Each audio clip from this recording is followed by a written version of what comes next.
Tonight at 6:30 p.m. Eastern, West Virginia GOP Senate debate hosted by Martha MacCallum and Bret Baier. Tune in. I'm Melissa Francis in for Harris Faulkner. Here's Dana. The White House briefing about to get underway as we learn new details about the Russia investigation and nearly 50 questions Special Counsel Robert Mueller would like to ask the president. Hello, everyone. I'm Dana Perino, and this is the Daily Briefing. President Trump lashing out today after the New York Times published a long list of questions Mueller wants to ask about the Russia investigation. Chief White House correspondent John Roberts is live on the North Lawn. John, what are they saying there at the White House? Dana, good afternoon to you. Well, first of all, let me just give you a little bit of background on these questions that Fox News has obtained. They were first given yesterday to the New York Times. These were questions that were developed in early March in negotiations between the special counsel's office and President Trump's outside legal team. I'm told that Mueller's office never really handed the legal team a sheet of questions. More, it was a conversation back and forth, and then these questions were written down. But they fall into four broad categories. Michael Flynn and the circumstances surrounding his departure, as well as James Comey, the circumstances surrounding his departure, Jeff Sessions and his recusal from the Russia investigation, and then that June 9th, 2016 meeting that Donald Trump Jr. had in Trump Tower with the Russian attorney Natalia Veselnitskaya. Now, let's put up on the screen for you here a few of the questions that we thought were perhaps most pertinent. What is your knowledge of calls that General Flynn made with Kislyak, that's Sergei Kislyak, the then Russian ambassador to the United States, in late December of 2016? What was the purpose of the January 27th dinner meeting you had with Comey? Was loyalty discussed? Regarding the decision to terminate Comey, when was it made? Why was it made? Who on your staff played a role in the decision? And how was it determined to make it public?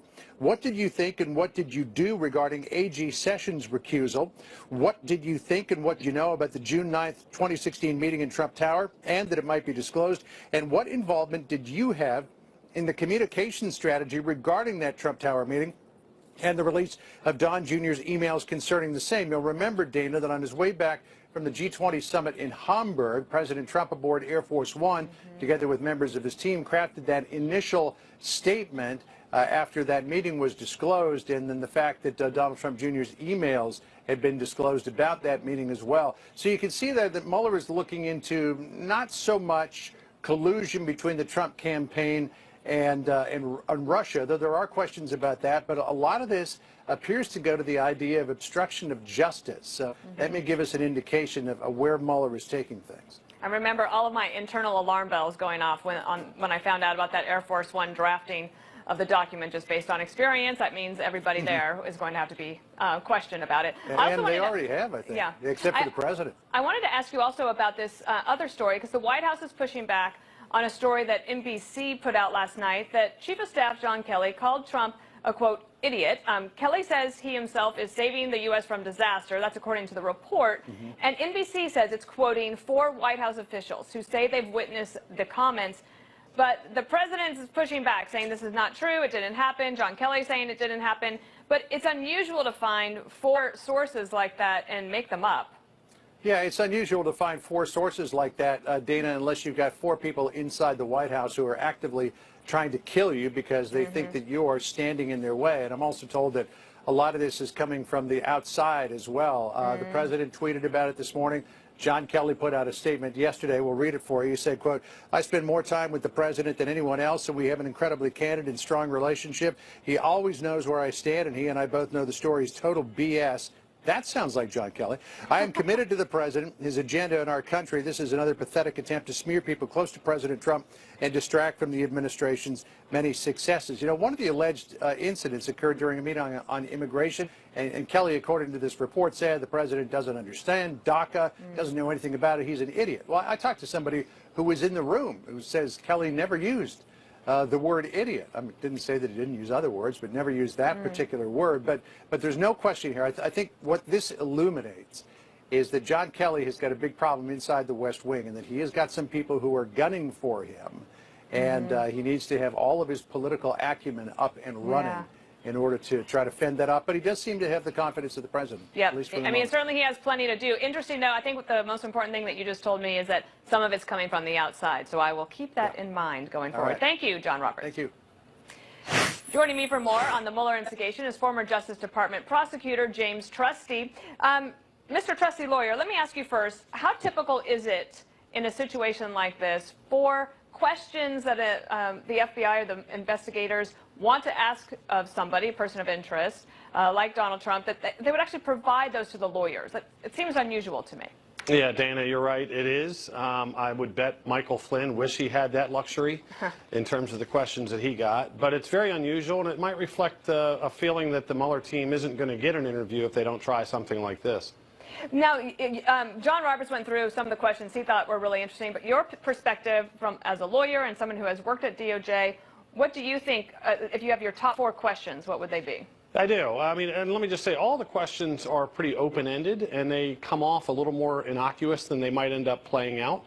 They're not leading questions, but some of them, I think, touch some interesting aspects of the investigation. So the first one I had listed was, after the resignations, what efforts were made to reach out to Mr. Flynn about seeking immunity or possible pardon? And you want me to do the other three right now? Yeah, go ahead. So why would that be of concern, do you think, for his team? That one is interesting because it touches on the idea that the presidential use of a pardon might be viewed as obstructionist. I mean, it's undoubtedly true that the president has the right to pardon people. We've seen that, throughout history. But the question is, if he dangles it out in front of somebody who is contemplating cooperation, does that give it some sort of criminal overtone? And I don't think that's a settled question, but it's an interesting one, and that's certainly where they're going there, is to suggest that there was a message being sent to Flynn before he made a decision to cooperate.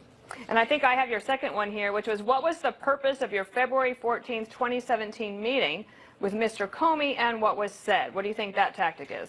Well, I think it just reflects something that's pretty important to prosecutors, which is if you're figuring out a credibility dispute, who to be believed, you have to make sure you're comparing apples to apples and oranges to oranges. It's very different to say what was the purpose of the meeting, or what was said at the meeting, or what were your intentions at the meeting. So here they're kind of covering that universe. They want to have answers to each of those probably different types of queries to make sure that they can size it up next to Comey's and figure out who do they think was telling the truth. The next one was, what did you mean in your interview with Lester Holt about Mr. Comey and Russia? Right. I mean, there's nothing particularly sexy about the question, but it's a golden opportunity if you were going to answer these questions to tee off on Comey and talk about, kind of revisit an answer that has hurt the president, because the president blurted out something about, well, I knew because of Russia I was going to get rid of him.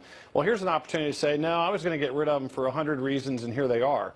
And you can talk about everything from, how he looks without a tie to what he has done in his past to how he treated you. I mean, there's a million things they could throw out there to kind of elaborate on that answer at Comey's expense. Now, you also say that this next question of yours that you think is interesting is a wolf in sheep's clothing. It is, what knowledge did you have of any outreach by your campaign, including by Paul Manafort, to Russia about potential assistance to the campaign, which gets to the question of collusion, right? Right. I mean, first of all, it's a fundamental question. It's almost like the whole probe wrapped up in one question. But it's also one of these questions where if you're representing someone who is supposed to answer that question, it's a bit of a heart attack moment, because you're thinking to yourself, what are they sitting on? The answer presumably is a resounding none by the president. But you have to wonder, when they ask a question like that, are they sitting on an email, on a recording, on witness testimony, all of the above, that completely contradicts your answer and sets you up for a big problem? You've said before on air that you would not recommend the president do an interview. Did any of these questions change your mind on that? No, I mean, there's a lot of wolves in sheep's clothing here. And the reality is, I mean, any lawyer that's advising the president at this point needs to literally chain him to his desk and say, you're not responding to this stuff. And I know they want me to go, but I want to ask you this. What are the consequences, if any, of if the president doesn't talk to them? Really, no legal consequences at all, so why not? Politically, there's always going to be people that would shame him for not testifying, but he probably has a pretty good comeback story as to why he wouldn't contribute to the investigation. All right, James Trusty, thank you. Thanks, Dana. There's a live look at the White House where Sarah Sanders will brief reporters at the bottom of the hour. We'll take you there when it begins. But first, Israel claiming Iran lied about its nuclear weapons program just days before the president faces a big decision on the fate of the Iran nuclear deal. Former Secretary of State Condoleezza Rice will give us her take.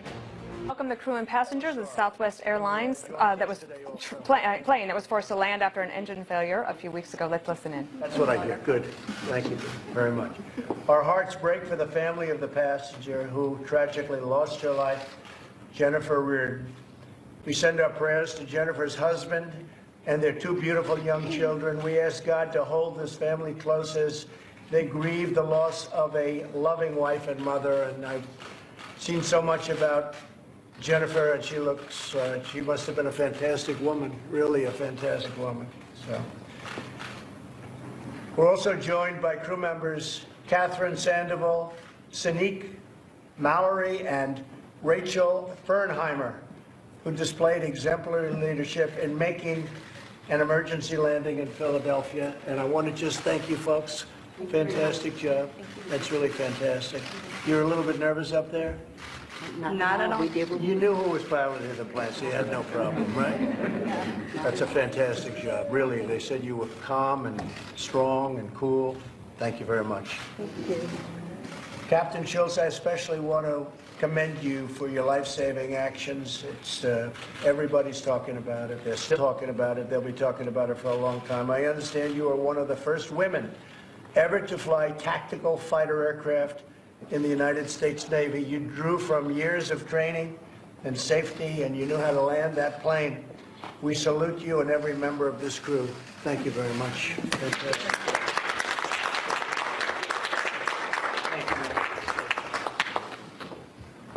Finally, we're indebted to the passengers aboard the flight, including Tim McGinty, Andrew Needham, and Peggy Phillips, who are also with us. Thank you, folks. Thank you very much. Tim and Andrew risked their safety to pull Jennifer back inside the aircraft. Peggy Phillips, a retired nurse, helped administer CPR until the plane landed in Philadelphia. While there was nothing more they could do, these Americans responded with tremendous bravery, and everybody's talking about it. So your bravery, your compassion, we really appreciate it. Thank you all. Thank you. The actions of the crew and passengers of Southwest Flight 1380 show the great character of our nation. We're very, very proud of them, and God bless you all. And thank you very much for being at the White House. It is really an honor to meet you all. Thank you, Mr. President. Thank you very much. Thank you. Thank you very much. Thanks, everyone. We're leaving now. Please exit. Thank you all. Thank you, Jim. Thanks, everyone. We're leaving. The Nobel Peace Prize? Yes, sir. Well, I just think that President Moon was very nice when he suggested it. I want to get peace. The main thing, we want to get peace. That was a big problem, and I think it's going to work out well. We'll see. We're setting up meetings right now, and I think it's probably going to be announced over the next couple of days, location and date.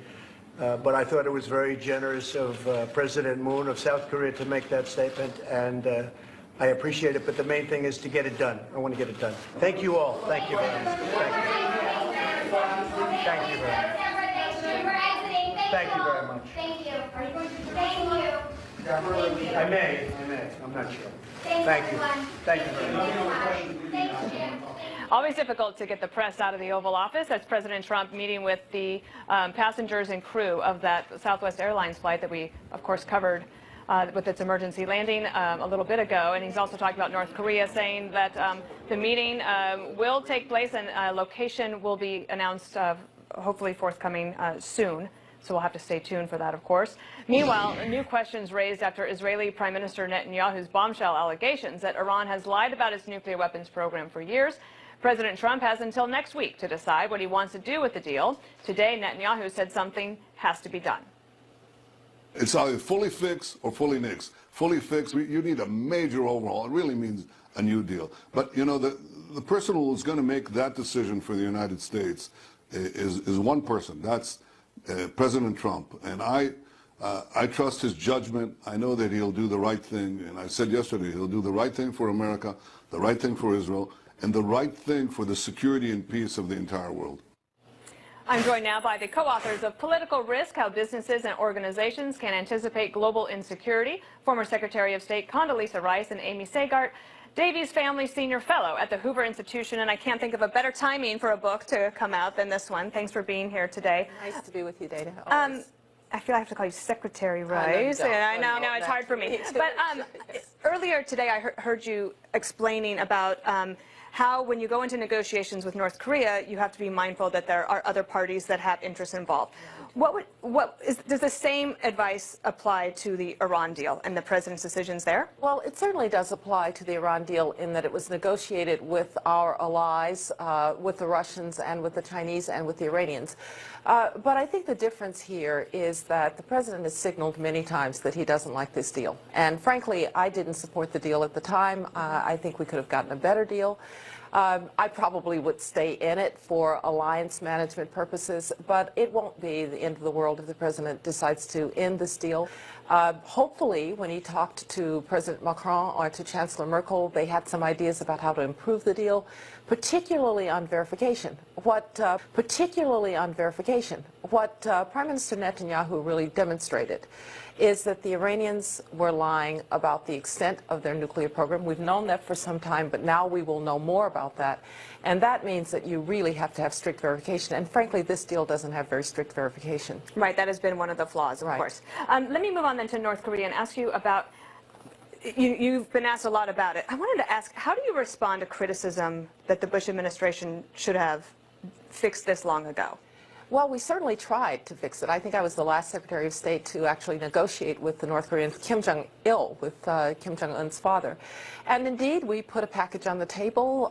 We went so far as to unfreeze money. We tried to, we took them off the terrorist list, which some people felt was controversial. And at the last minute, they wouldn't admit that they had a highly enriched uranium program as well as a plutonium program. And we essentially walked out. But I think what we did achieve, Dana, was first of all, we were able to get inspectors on the ground. So we learned a lot more about the program. But more importantly, we showed the world that it was not the United States that was the problem. It was North Korea. And I think that's carried over. And you've seen that there's been much less blaming of the United States. And I think we're actually set up in a pretty good position here to maybe get something done, although the North Koreans play this game a lot. You know, they get in trouble, they have sanctions, they're feeling the pinch, and then they come to the table, they say all kinds of things, but they don't follow through. And so one has to be careful about that. Just thinking about your book, Amy, this is what you're trying to advise companies as to how they should figure out how to manage the global risk. Certainly Asia, a big growing market. With all of these things that are happening there, how would you advise them to think ahead? So if there is a deal, and then what next might we find in North Korea? Like, how destabilizing might that be in that region? Well, we talk a lot in the book about how politics is local and political risk is local. So it depends on what industry you're in. It depends on what your risk appetite is. One of the lessons that we have in our book is that it's not just about the world out there. You have to understand what risk you as an organization are willing to take. So some organizations, like oil companies, for example, often have to go to places that have higher political risks. Right. So it really depends on the specifics of the company, the industry, the time frame you're working toward. Condi. Still hard for me to say it. Okay, so I wanted to ask you about one other part of the part of the world. Of course, you've probably seen the video of the border right now between in San Diego and Tijuana, and the migrants trying to come through to the United States. And I wondered what you thought about solving the problem at its source. If there's a law and order problem in Central America, is there an opportunity here for President Trump to maybe do something on that scale to alleviate the pressure on the border? That's the essential point. We went a long way with Mexico in helping to alleviate some of the problems on the border with Mexico, but those problems are now south of the Mexican border in places like Guatemala and in Central America, where gang violence and drug warfare is so extreme that people are going to try to get out. And so if you can go to the source, if you can work with those countries through intelligence, through policing, you could try and solve the problem at the source, because people are going to try to leave. It's very dangerous there. Well, Condi and Amy, I'll get better at it, I promise, before I see you the next time. Condoleezza Rice and Amy Stakehart, thank you. A key Senate race taking center stage in West Virginia tonight. Coverage continues from West Virginia, where Fox News will host a debate tonight with the three leading Republicans vying for a chance to unseat Democratic Senator Joe Manchin this November. West Virginia Wesleyan political science professor Robert Rupp saying today on Metro News Talkline with Hoppy Kercheval, the climate has changed. You know, for a generation, no one paid attention to West Virginia politics, particularly the Senate race. You had the duo of Rockefeller and Byrd. But now, Hoppy, we not only get national attention, we're getting national intervention. I'm joined now by the host of that show, Hoppy Kercheval, and Fox News politics editor Chris Stirewalt. They're longtime friends, and so it's good to have you both on the show. Hoppy, let me start with you. Set the stage for us. What is the state of this race going into the debate?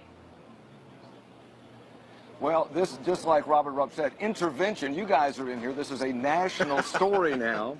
And the race has really been whittled down. There are 6 candidates running for the Republican nomination. And after the Fox poll, it's whittled down to these top 3, to Patrick Morrisey, Evan Jenkins, and Don Blankenship. And this thing's up in the air. There's a lot of undecideds. The polling shows they're very close. I think this thing could be decided tonight by whoever has the best night tonight.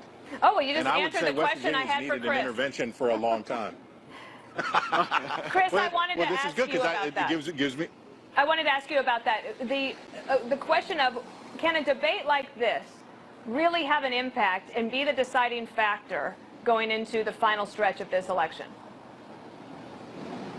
Absolutely, because if you saw in our poll, a quarter of the voters were undecided. And there's more than enough slack in the line that this thing can sort itself out one way or the other. We're only a week away from the election, and almost 50% of the respondents said they could still change their mind. This is a highly fluid situation. It's been ugly, it's been expensive, and it has been increasingly personal as this race has gone on. There is a lot of pent-up energy among these candidates. They're going to go in there tonight, and they're going to hash it out. And I will promise you, I just came out, Hoppy would love to see these if he could. I just came out of a skull session with Martha MacCallum, Brett Baer, and Bill Salmon hashing out these questions. They're good. They are really good. I'm excited to see how this goes. Hoppy, let me ask you about just how sort of nasty the debate has already gotten. And it's not necessarily against each other, but about somebody who's in Washington, D.C. Listen to Don Blankenship on what he said about the Senate Majority Leader. Mitch's family is very well connected in China in the past, and that we're going to be making a lot of trade and tariff decisions with China. He obviously doesn't want an anti-establishment candidate in Congress, and he's out there spending about $1.5 million trying to stop it, but actually I think it'll help us. Hoppy, let me get your take on that. Certainly the Majority Leader thinks that that's outrageous, but I'll let you tell me how that's playing in West Virginia. Well, Don Blankenship was anti-establishment before anti-establishment was cool, okay? And that's always been the path he's taken, and he's made it very clear that if he gets to Washington, he will try his best not to have Mitch McConnell as the Majority Leader of the Senate. And that's his M.O. That's who he is. I mean, before Trump wanted to break things and drain the swamp, he was doing that. So this is who Blankenship has always been, and this is in character for him. It's not out of character. No, very much so. He is a hair shirt and proud of it. Chris, let me ask you something about the party switcher status. You know, we've seen this progression over the decades of Democrats becoming Republicans. That's including somebody like Evan Jenkins, who is one of these candidates. And Josh Kraushaar wrote in National Journal that Trump has been a driving force behind the success of these party switchers. It's easy to imagine them attacking them as flip-floppers would once have been damaging, but with Trump in office, GOP voters are much more willing to overlook their candidate's partisan history. Is that your take on it? Well, I will say, and I do not want to be corrected by the dean, the foremost political journalist in West Virginia, which is my great distinction to be on television with, but West Virginia has had party switching since long before Donald Trump ever hosted the Celebrity Apprentice. Party switching in West Virginia and back and forth.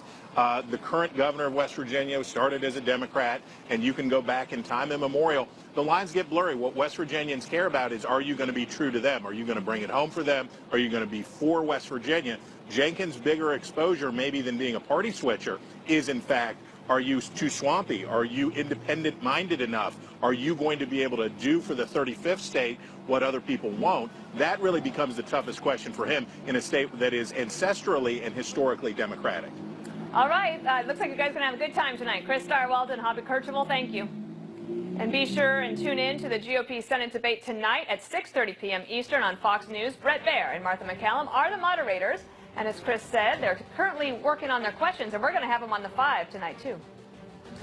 And we are live at the White House awaiting the briefing with Sarah Sanders, just as the new Secretary of State, Mike Pompeo, addresses America's diplomats, how he says he's going to bring back their swagger. Fox Alerta's Mike Pompeo appears for the first time at the State Department as Secretary of State. He just wrapped up his remarks to employees, telling the diplomatic corps he wants to help them get their swagger back. Secretary Pompeo said he's probably taken and broken the record for the longest trip to his first day to the office. That's because he's already been to 4 countries as Secretary of State. He traveled over the last couple of days to Belgium, met with NATO allies there, then added stops in Saudi Arabia, Israel, and Jordan, arguably the United States' strongest allies in the region. In his address to employees here, he says the U.S. diplomatic corps should be in every corner of the world executing the administration's foreign policy. I feel like I know you. I've worked alongside you as a member of Congress when I traveled. I've had the chance to watch when I was traveling around the world, and I would go into an embassy and I'd arrive late at night, and there were the folks in the political section or the economic section toiling, doing great work on behalf of America. Pompeo also promised to spend some time away from the 7th floor. That's where his office and the senior executive offices here are at the State Department. He says he wants to get to know some of the employees here. He also says that President Trump is going to come to the building tomorrow. He's going to conduct Secretary Pompeo's seal swearing in. He also notes it's the first time the president will be here at State Department headquarters. Secretary Pompeo takes over. He's got significant challenges ahead of him.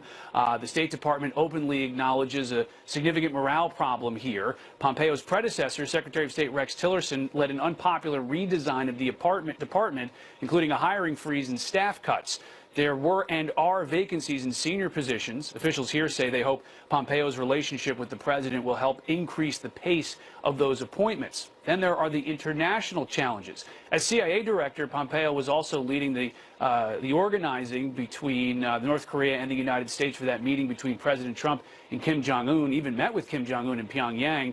Also, the Iran nuclear deal. The president is going to make his decision in the next couple of weeks as to whether or not to keep the United States in that agreement, and Pompeo has been actively involved in that as well. So plenty of challenges internationally and domestically as Secretary of Pompeo takes over first day in the office here at the State Department. Dana. All right, Rich Edson, thank you. And to the White House now, where we are awaiting the daily briefing with Sarah Sanders. As reports suggest, Chief of Staff John Kelly called President Trump an idiot several times, and that Kelly is being considered for a VA secretary. The White House denying both reports. Joining me now is Josh Holmes, former Chief of Staff to Senator Mitch McConnell, and Chuck Rocha, former Sanders campaign advisor. Good to have you both here. So the White House, you know, they can't get through a day without having to juggle one of these stories. And Josh, in some ways, I feel like John Kelly is being besieged from within and might not even realize it. Is there something that he can do as a Chief of Staff, you're a former Chief of Staff, in order to win the trust back of the people who are trying to stab him in the back? Well, once again, you've got a story with 4 blind sources. Of course, if this was something they were comfortable going on the record with, they probably would.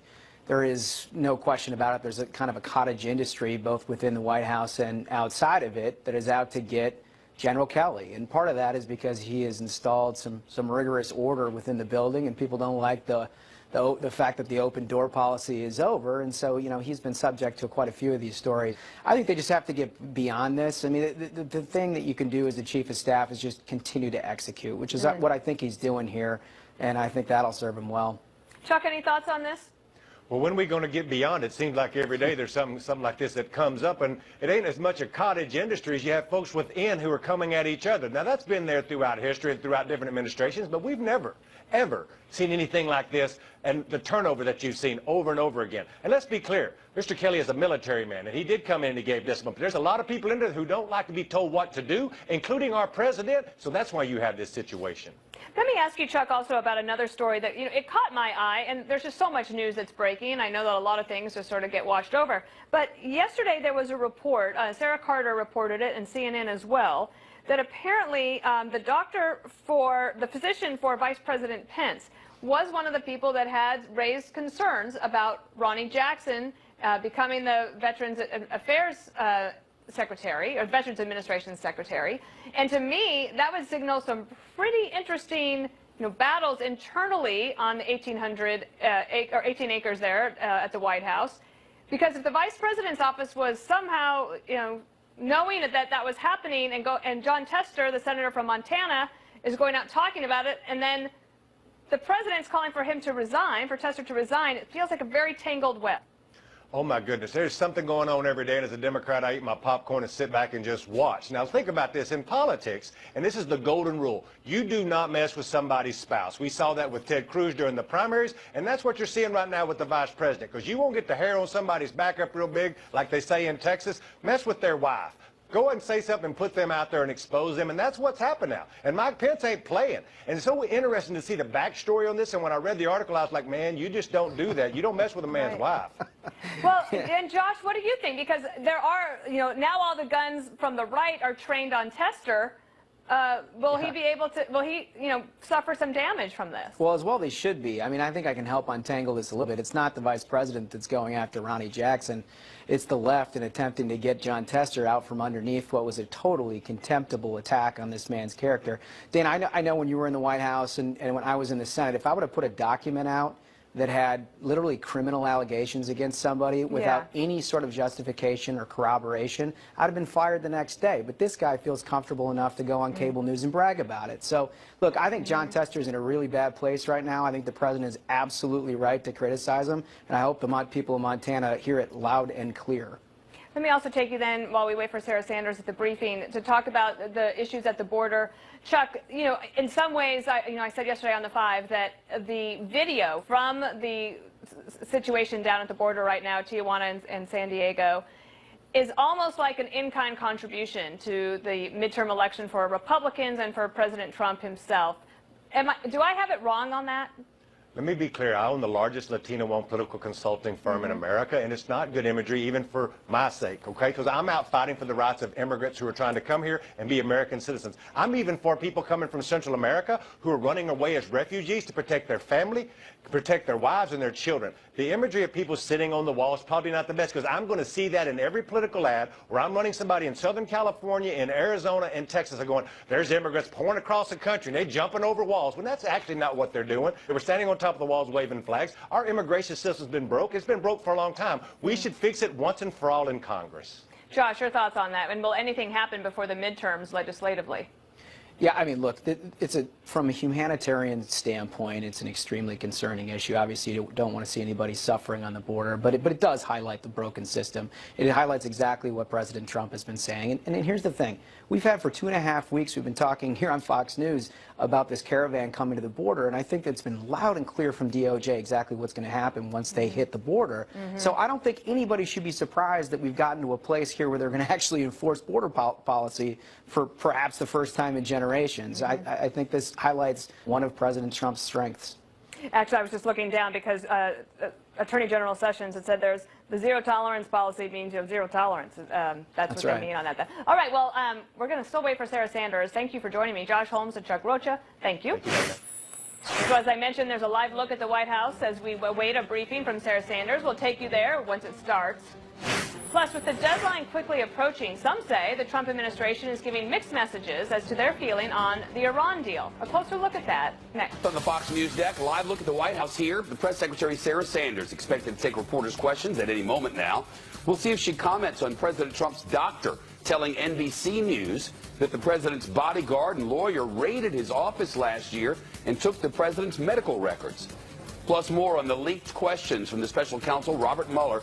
That's top of the hour on Shepard Smith Reporting. We'll see you then. News alert, 9 journalists were among at least 25 people killed in 2 suicide bombings in Afghanistan yesterday. Officials were rushing to the scene of one explosion when a suicide bomber pretending to be a journalist detonated a second device. Benjamin Hall is in our London bureau. Benjamin. Yeah, hi, Dana. And sadly, this was one of just many deadly attacks that took place in Afghanistan yesterday, including one which left an American soldier dead. And we have very few details about that at the moment. But it is a sign, a reminder of the increasing pace of attacks being carried out in that country by both the Taliban and ISIS. And we've seen it ramping up in recent weeks.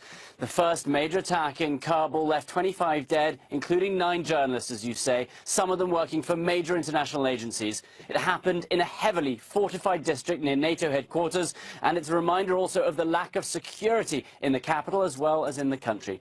That first bomber blew himself up at the headquarters of the Afghan intelligence services.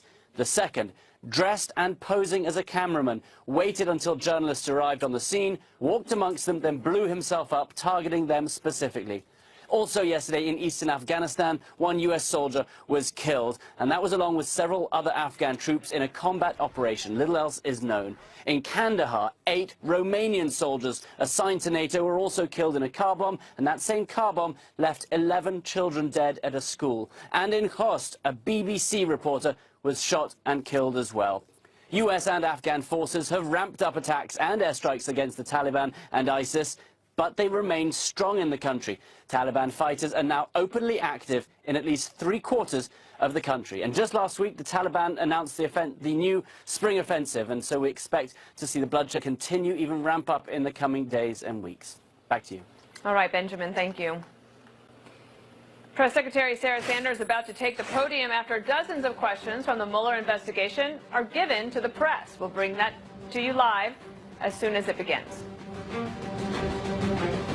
Just started. To General Kelly's statement that he put out yesterday, specific to the comments that allegations about comments that he'd made. I spend more time with the president than anyone else, and we have an incredibly candid and strong relationship. He always knows where I stand, and he and I both know this story is total BS. I'm committed to the president, his agenda, and our country. This is another pathetic attempt to smear people close to President Trump and distract from the administration's many successes. Ask you about Iran, Sarah. You described it, or the NSC last night described it as a clerical error, but it was a significant editing error that has policy implications. Can you state from the podium what this White House believes is the current state of Iran's pursuit of a nuclear weapon, and if it's in full compliance with the Joint Comprehensive Plan of Action as the IAEA has said it is? We think the biggest mistake that was made was under the Obama administration by ever entering the deal in the first place. The typo that you referenced was noticed, immediately corrected, and we are focused on moving forward on the safety and security of our country. But you assert what that says, that there is no current program in Iran, and that it is in compliance with the deal, at least as it's negotiated. Correct? Well, the problem is that the deal was made on a completely false pretense.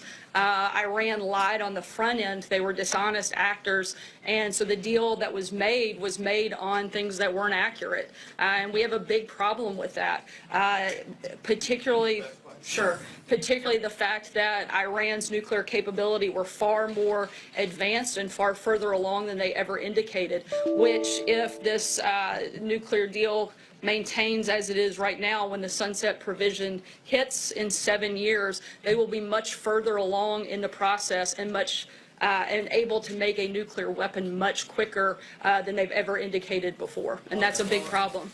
John. Thank you, Sarah. I wanted to ask you about the reprieve that the EU, Canada, and Mexico are receiving, this 30-day reprieve for the tariffs on imported steel and aluminum. What is going to take place during this 30-day period, and what are the chances of that exemption being made permanent for the EU, Canada, and Mexico? We are extending those negotiations because we've seen some progress. I'm not going to get ahead of what that may look like, but we have 30 days to continue in those negotiations and hopeful that we can get something that works for everybody. If I may, I just wanted to ask you about something that took place last week involving the president's personal attorney, Michael Cohen. He, in court documents, asserted that he would assert his Fifth Amendment rights in the Stormy Daniels lawsuit, which was filed against both him and the president. And you may recall that in September of 2017, the president at a campaign rally said, "The mob takes the Fifth." And he also said, "If you're innocent, why are you taking the Fifth Amendment?" Do those ideas also apply to Michael Cohen? Does the president stand by those comments? I can't speak on behalf of Michael Cohen. I'd refer you to him. Francesca. Thank you, Sarah. On those list of 44 questions, the president said today that the leak was disgraceful, but a former assistant to special counsel Robert Mueller has suggested that the White House was behind the leak. Is he wrong? Once again, I can't comment on anything regarding those questions, and I would refer you to the president's outside. That was a question about specifically the White House and being involved in it. It was actually specific to the president. That's why I'm referencing and referring you to the president's personal attorneys who can speak on that matter. A question about the White House specifically then, is the the White House concerned, as Congressman Adam Schiff has said, that so many of the questions point to obstruction of justice? We here at the White House try never to be concerned with anything dealing with Adam Schiff. Blake. Thank you, Sarah. Let me point you back to what John had started on with the tariffs. Wilbur Ross, the Commerce Secretary, had said earlier today, quote, if we're going to impose it, we're going to have to do it pretty soon or else people will start gaming the system. It sounds like you feel like this is moving along, but do you agree, does the White House agree with the Commerce Secretary that you're going to have to move forward on this pretty soon? And if so, what exactly is pretty soon?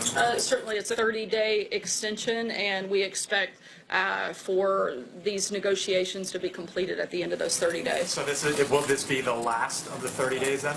I'm not going to get ahead of the process, but right now we're working on negotiating a deal during this 30-day time period, and we'll keep you posted if there's anything that changes. Clarify Dr. Ronnie Jackson's status. If he's no longer the president's personal physician, why not?